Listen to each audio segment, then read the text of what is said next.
Senhoras e senhores, obrigado por aguardarem.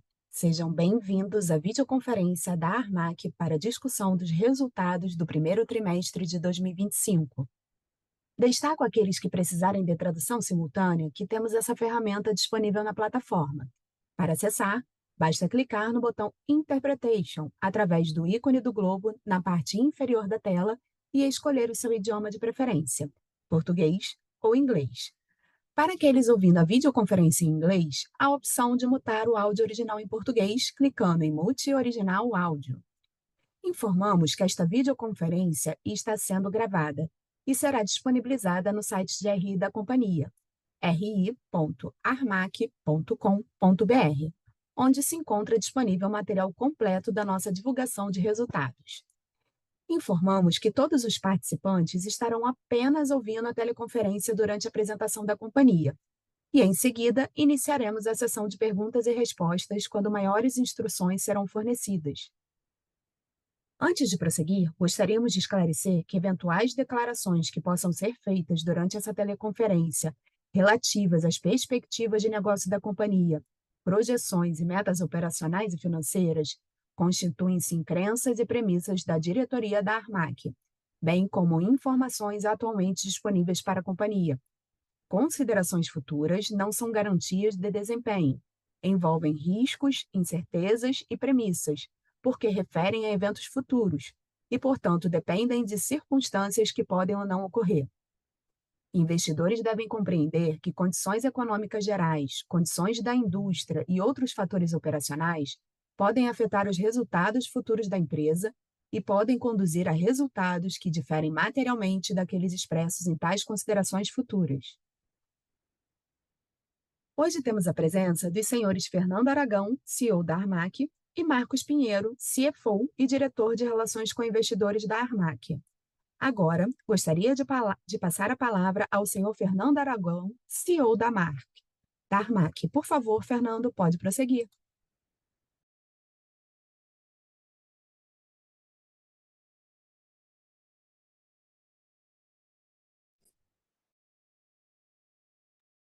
Opa, bom dia. Agora sim. Bom dia, obrigado pela participação na conferência de resultados. Gostaria de abrir dizendo que... Pode baixar o volume. Gostaria de abrir dizendo que o resultado do primeiro trimestre reflete um trimestre de muito trabalho da companhia na execução do plano que a gente estabeleceu em 2024. Ao final do ano, a gente comentou que esse ano seria um ano de foco em recuperação de margem e desmobilização de capital que não esteja gerando um retorno adequado à nova realidade de custo de capital no Brasil.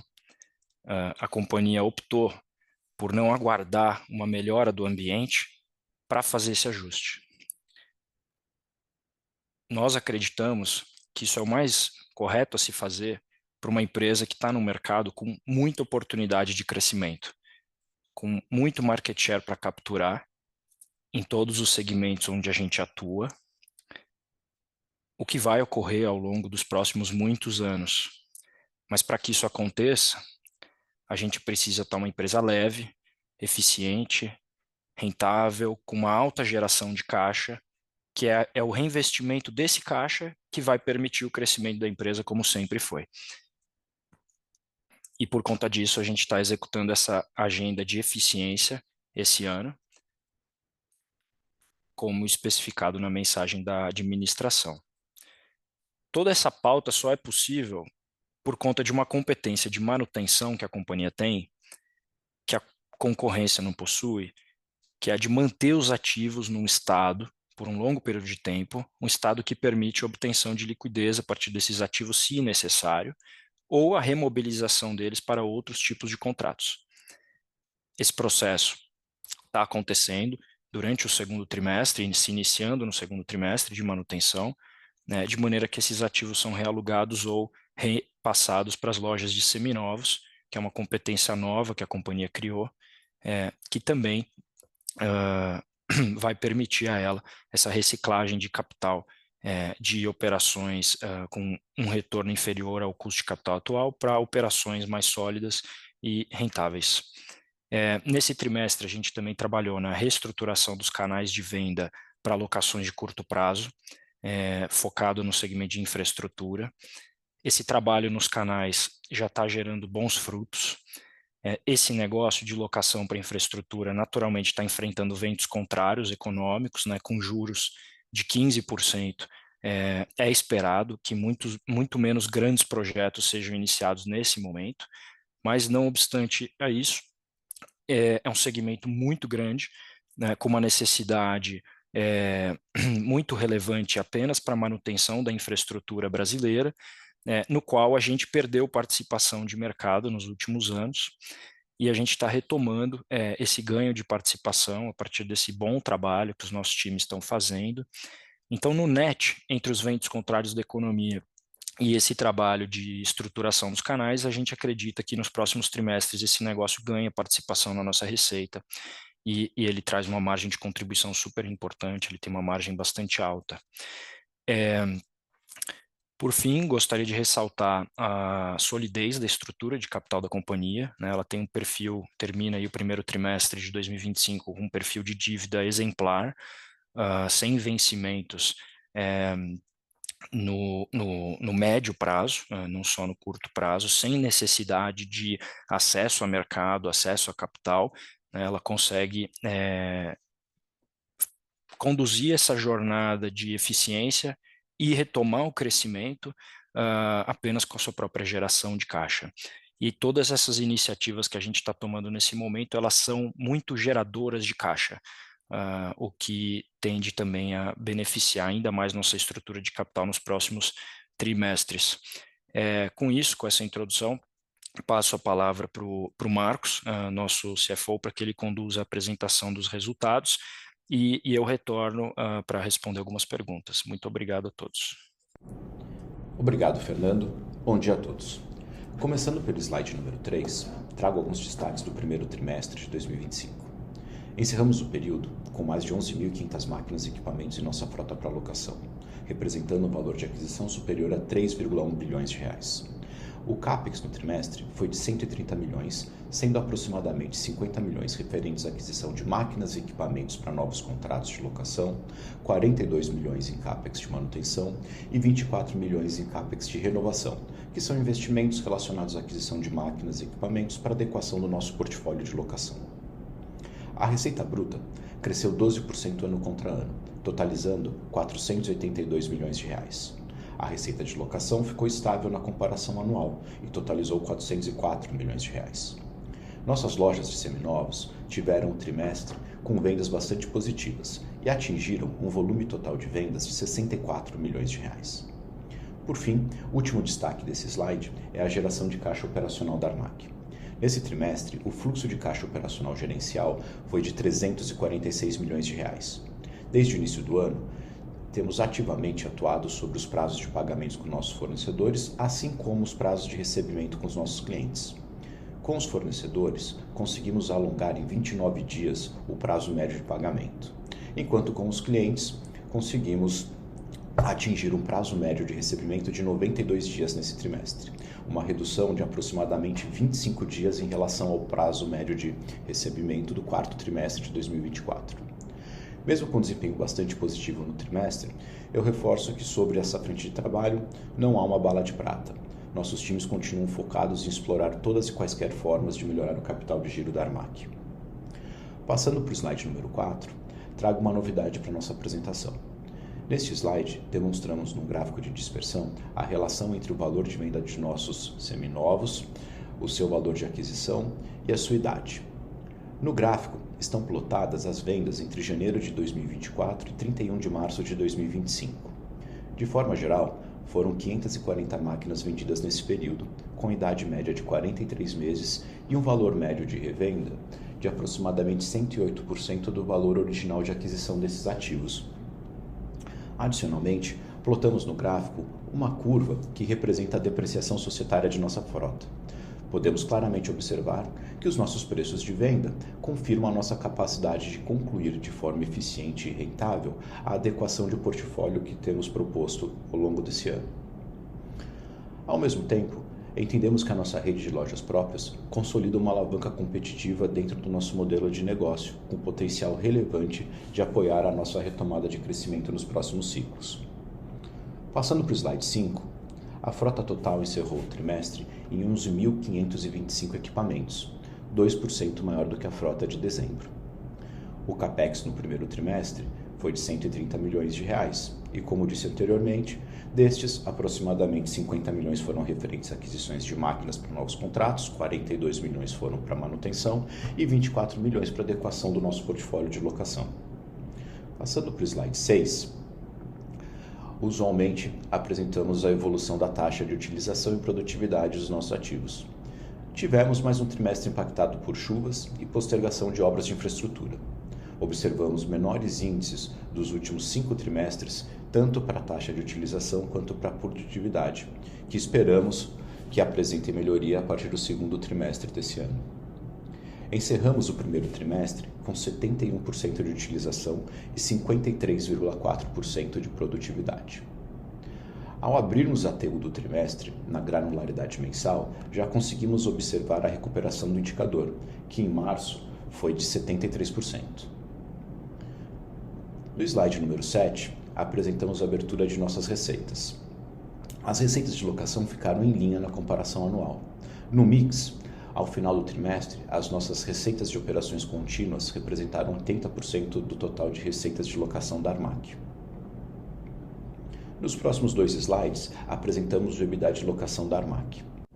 O EBITDA ajustado de locação foi de R$ 152,3 milhões nesse primeiro trimestre. A redução de produtividade frente ao quarto trimestre foi parcialmente compensada pela redução de custos e despesas da Armac. Encerramos o trimestre com margem ajustada de 42%, ou seja, uma leve melhoria em relação à margem observada no quarto trimestre de 2024. Ainda, nesse trimestre, houve um valor de R$ 11,4 milhões relacionados a eventos não recorrentes. Destes 11 milhões, aproximadamente 6 milhões estão relacionados a PDD de um único cliente. O restante do valor está relacionado à rescisão de colaboradores, devolução de um andar do nosso escritório de Alphaville e outras despesas associadas à adequação de nossa estrutura. O EBITDA de locação totalizou R$ 140 milhões no trimestre, uma redução de 25 milhões em relação ao EBITDA do quarto trimestre de 2024. Por fim, eu lembro que nesses primeiros meses, além de ajustes em nossa estrutura interna, conduzimos renegociações de preço em contratos relevantes e sempre que identificamos algum projeto com retorno sobre o capital empregado aquém do nosso custo de capital, temos optado pela sua desmobilização. Em outras palavras, estamos abdicando de resultado contábil de curto prazo em prol de resultado econômico de longo prazo. Como dissemos em nossa mensagem da administração, esse processo vai gerar ruídos temporários no nosso resultado ao longo do ano de 2025, uma vez que essa frota desmobilizada tem que passar por manutenção antes de ser vendida ou realugada em algum novo projeto. Se por um lado, esperamos impactos negativos no curto prazo, como a queda momentânea de receita, perda pontual da contribuição contábil dos contratos desmobilizados e o aumento temporário na frota e manutenção, por outro, antecipamos efeitos positivos e estruturais, tal como um menor SG&A, menor necessidade de capital de giro e uma maior capacidade de geração de caixa. No slide número 10, apresentamos o lucro líquido caixa e o fluxo de caixa operacional gerencial. O lucro líquido caixa foi de R$ 30,7 milhões. O lucro foi diretamente impactado por um menor EBITDA, maiores despesas financeiras e maiores despesas de depreciação quando comparado ao primeiro trimestre de 2024. Por outro lado, o fluxo de caixa operacional da Armac foi de R$ 346 milhões no primeiro trimestre, resultado positivo, como disse no início da minha apresentação, de melhorias importantes na gestão de capital de giro da empresa. Passando para o slide número 11, temos o ROIC. O ROIC da Armac no trimestre foi de 16,3%, um saudável spread de 7,7 pontos percentuais sobre o nosso custo de dívida. No slide número 12, e nosso último slide nessa apresentação, trago a evolução de nosso endividamento. Encerramos o trimestre com 1,6 bilhão de dívida líquida.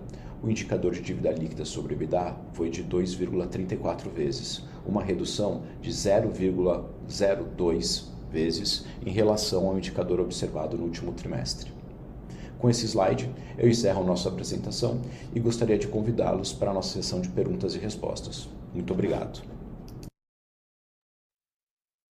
Agora começaremos a sessão de perguntas e respostas. Lembrando que para fazer perguntas, vocês devem clicar no ícone Q&A na parte inferior da tela e escrever a sua pergunta para entrar na fila. Ao ser anunciado, uma solicitação para ativar seu microfone aparecerá na tela. E então, você deve ativar o seu microfone para fazer perguntas. Solicitamos, por gentileza, que as perguntas sejam feitas todas de uma única vez. Vamos à nossa primeira pergunta. É do André Ferreira, analista sell-side do Bradesco. André, por favor, pode prosseguir. Opa, bom dia, pessoal. Obrigado pelo espaço aqui. Eu tenho duas perguntas. A primeira é se você já tem um mapeamento dos contratos que vocês devem desmobilizar no segundo TRI e para o resto do ano, e o quanto está mapeado em termos de valor da frota, né, que poderia ser desmobilizado.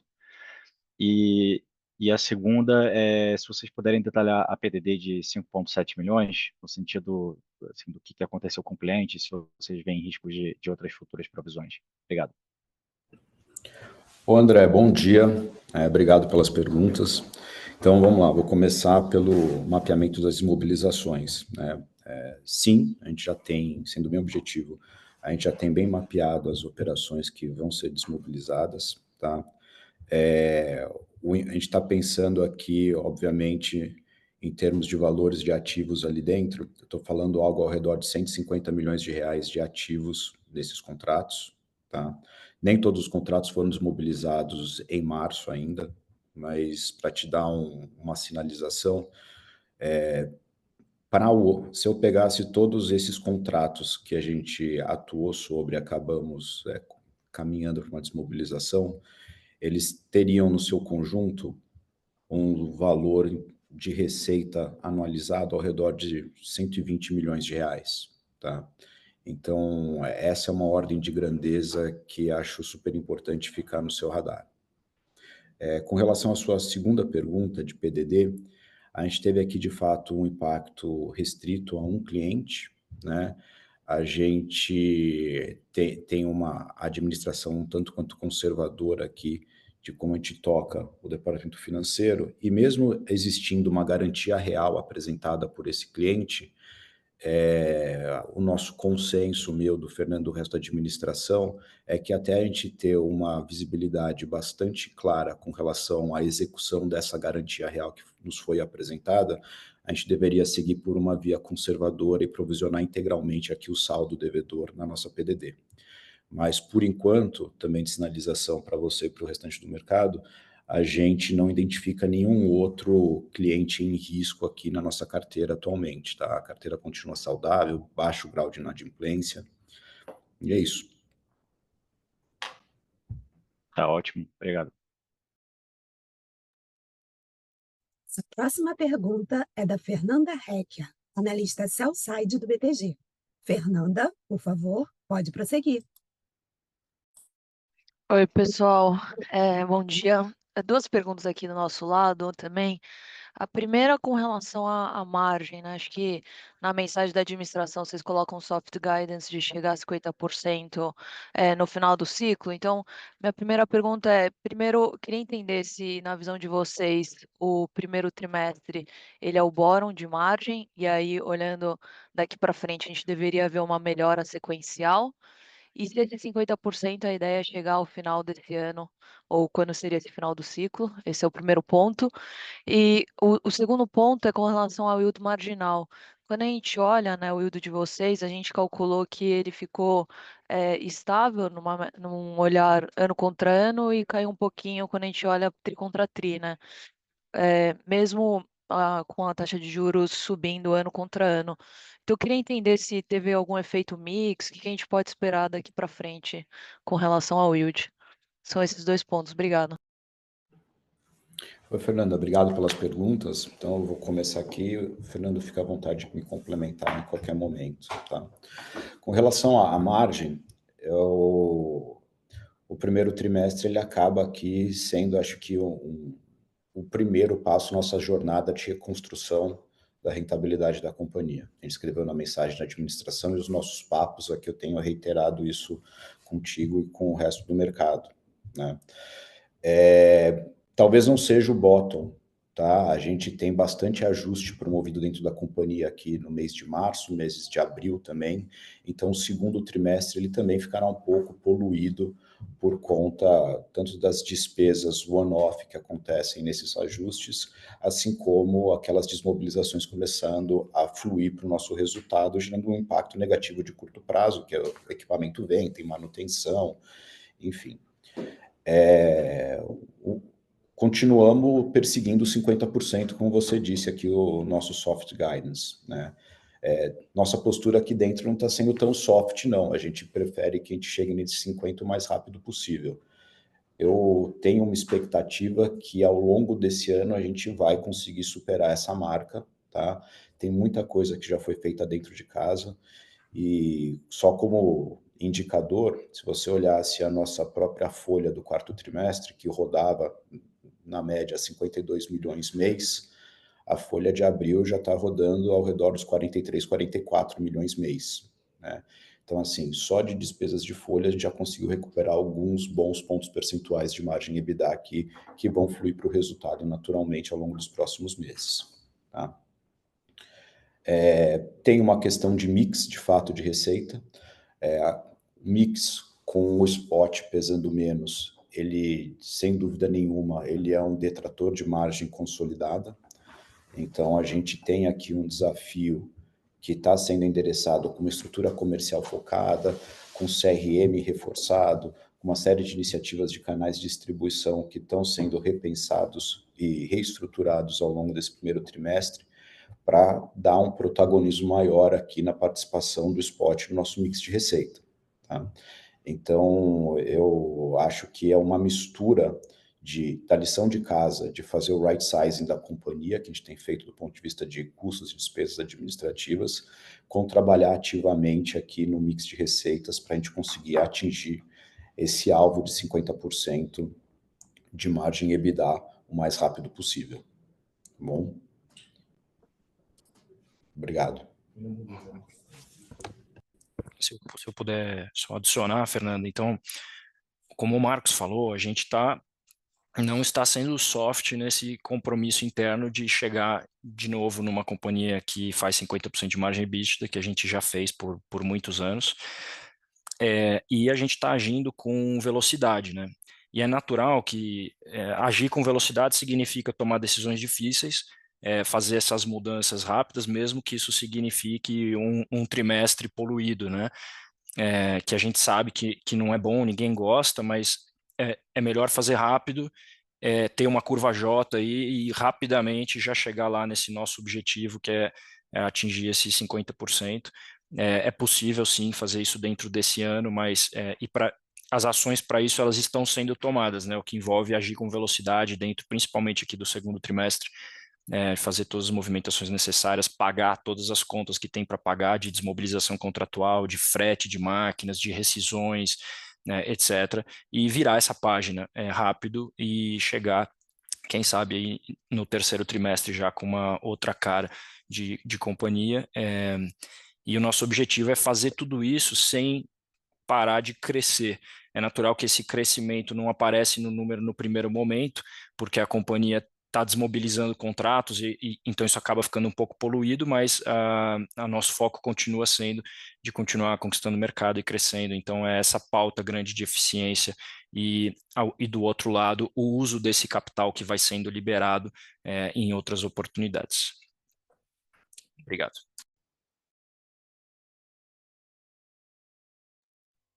Ótimo, obrigada, pessoal. A próxima pergunta é do Felipe Nielsen, analista sell-side do Citi. Felipe, por favor, pode prosseguir. Oi, pessoal. Bom dia. Obrigado por pegar minha pergunta. A minha é mais relacionada, são algumas relacionadas a seminovos, né? Queria entender, a gente viu que vocês estão querendo rampar essa iniciativa, né, como uma das avenidas para acelerar essa reestruturação.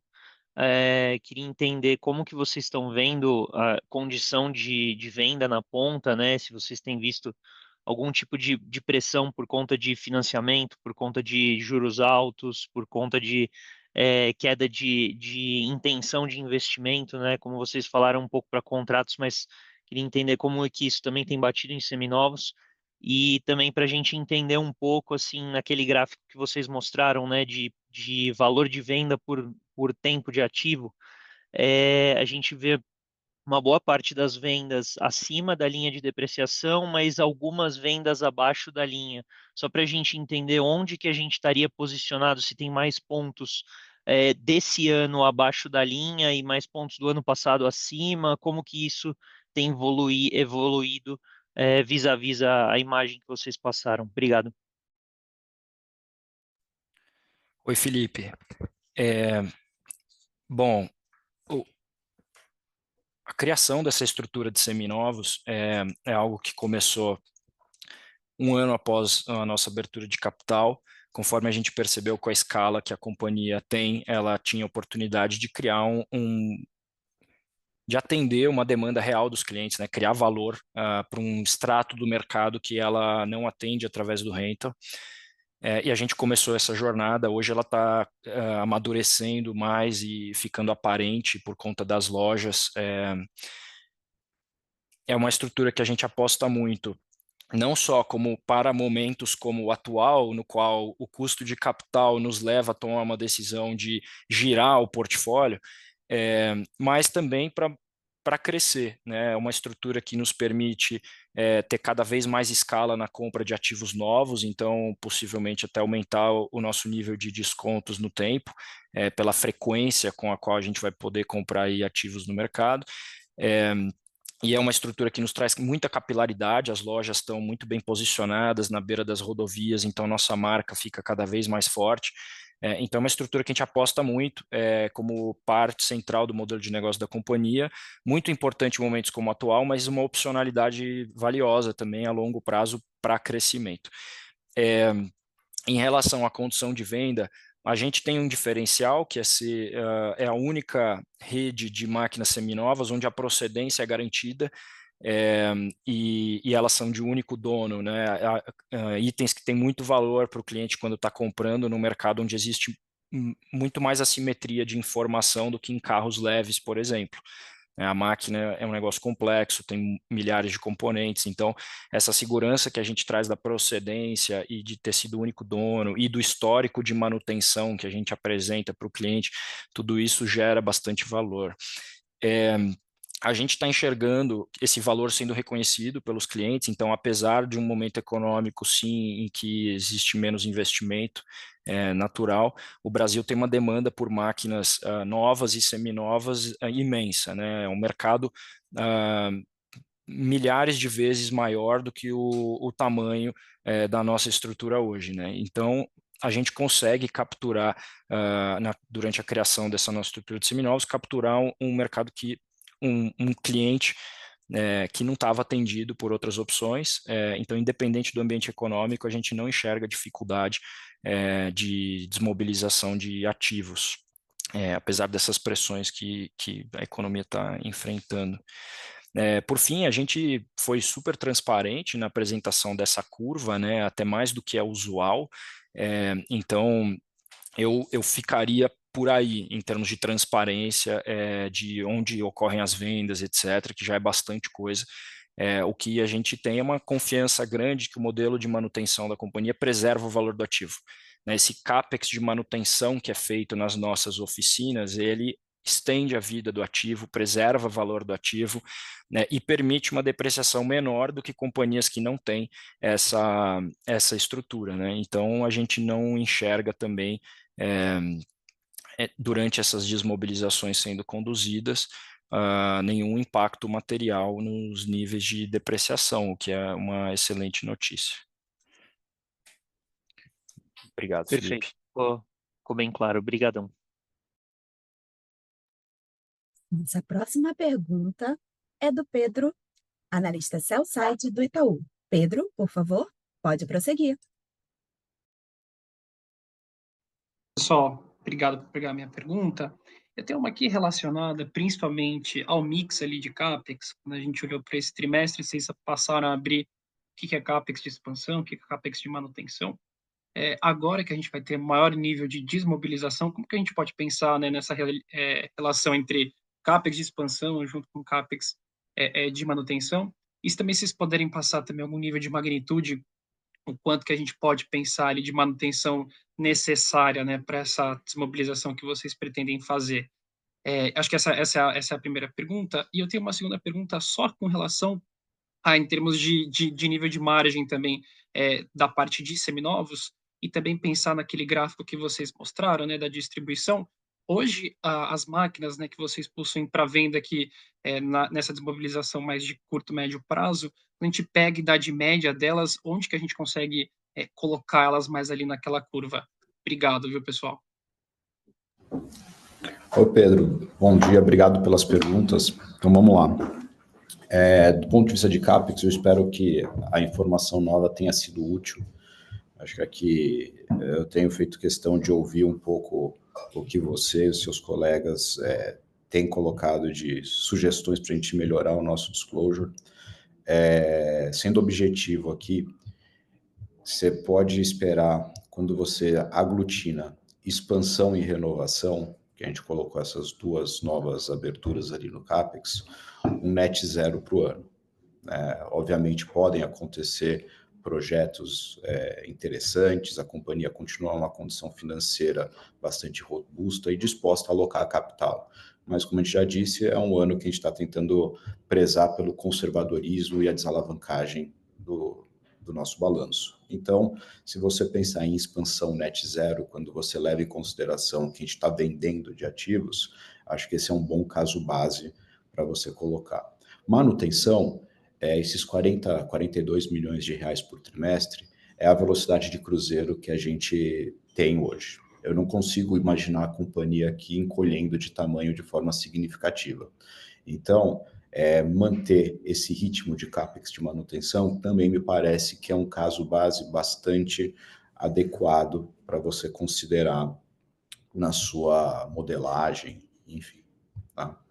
Com relação à margem dos seminovos, esse aqui é um tema que você vai, acho que, ficar chateado comigo, mas o disclosure específico dos seminovos, ele é um negócio que ele não nos parece adequado nesse momento de ser aberto.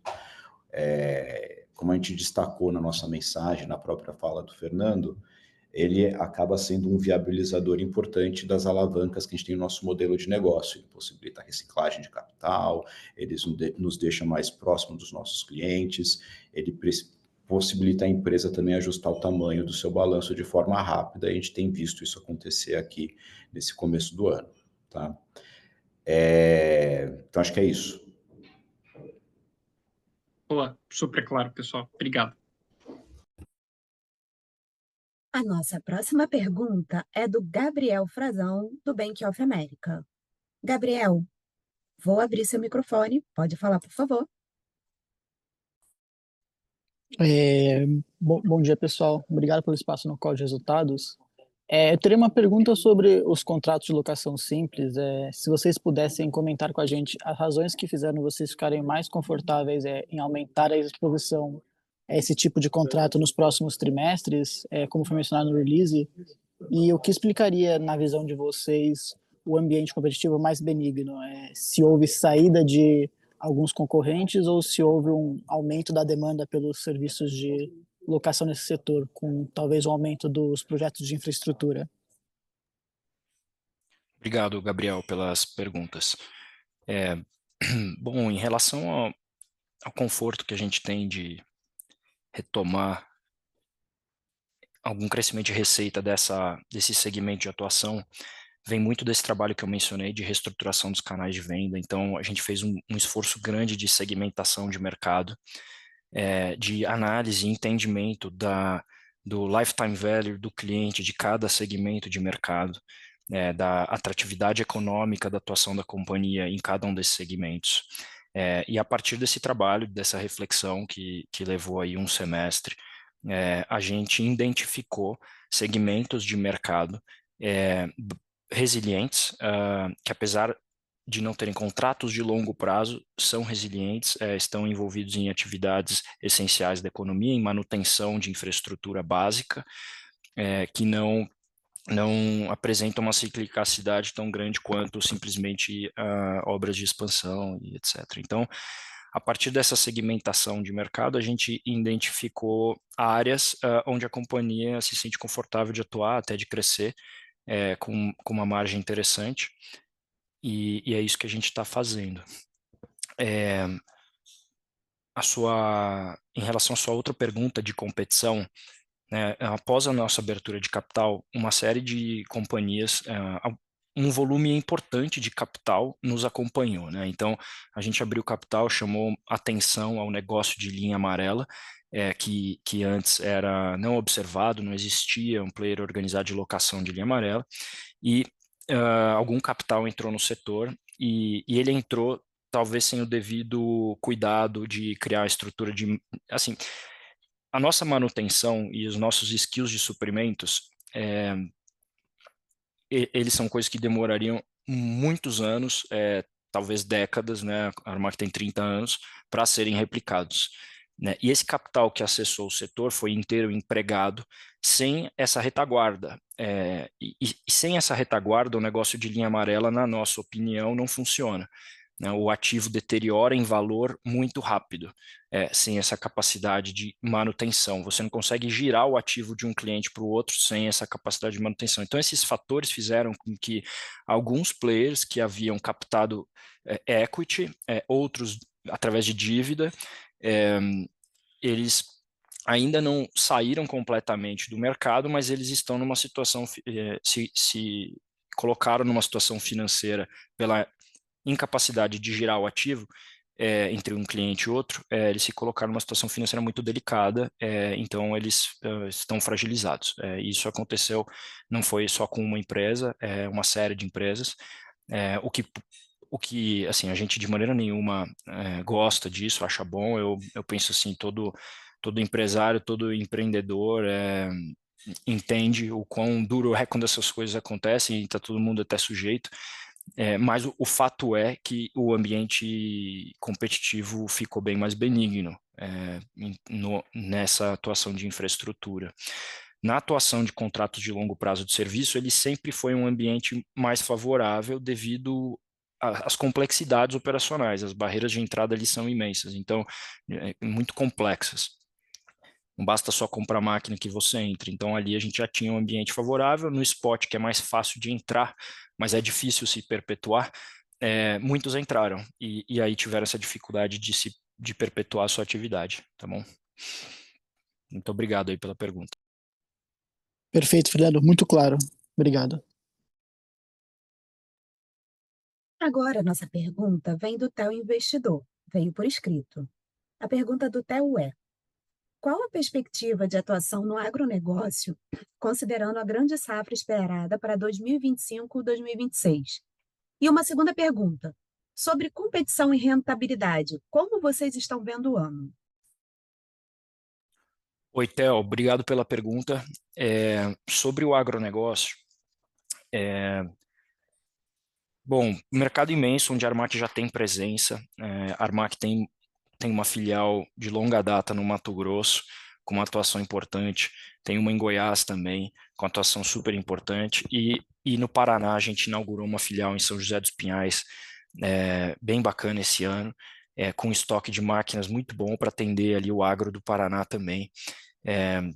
Então, a gente olha o agro com muito otimismo, porque a nossa presença hoje é muito forte da porteira para fora. Então, nas esmagadoras de soja, nos terminais portuários, nas usinas de açúcar e álcool, mas da porteira para dentro, ou seja, atendendo às fazendas mesmo, nós não tínhamos ainda um canal de acesso efetivo, e a gente está investindo muita energia na criação desse canal. Então, é um mercado imenso, que são os fazendeiros mesmo, que tem muitas necessidades de manutenção de pista, de às vezes escavação de um tanque, ou de uma represa, ou de uma barragem.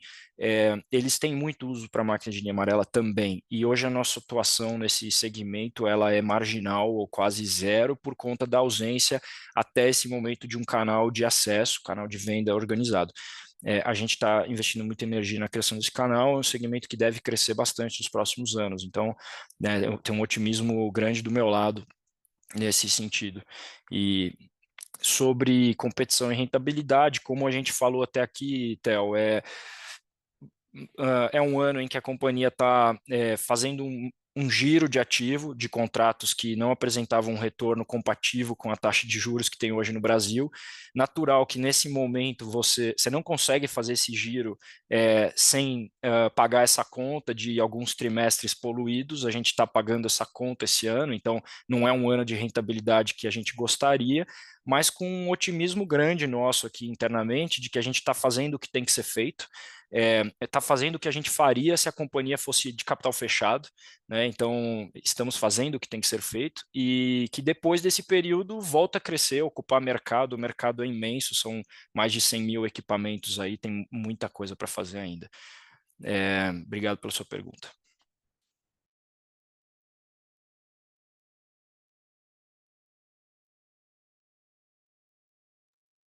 A sessão de perguntas e respostas está encerrada. Passamos agora para as considerações finais da companhia. Bom, muito obrigado a todos. Como a gente falou exaustivamente, estamos fazendo o que tem de ser feito para elevar a rentabilidade da companhia, levar a geração de caixa. São todas medidas geradoras de caixa, né? Então, o nosso capital de giro principal são as máquinas. Então, quando a gente está desmobilizando um contrato, não só os recebíveis estão retornando, como as máquinas também. E a melhor notícia é que elas retornam e a gente é capaz de botar elas em condições e reciclar esse capital para crescer em avenidas onde o retorno seja condizente com uma taxa de juros de 15% ao ano. Então, essa é a minha mensagem final, muito otimismo aqui interno, de que ao final dessa etapa a gente reacelera sem poluição nos números aí, volta a crescer com resultados bem consistentes trimestre a trimestre como era. Tá bom? Muito obrigado a todos, um bom dia a todos. A videoconferência de resultados referentes ao primeiro trimestre de 2025 está encerrada. O Departamento de Relações com Investidores está à disposição para responder às demais dúvidas e questões. Muito obrigada aos participantes e tenham todos um bom dia!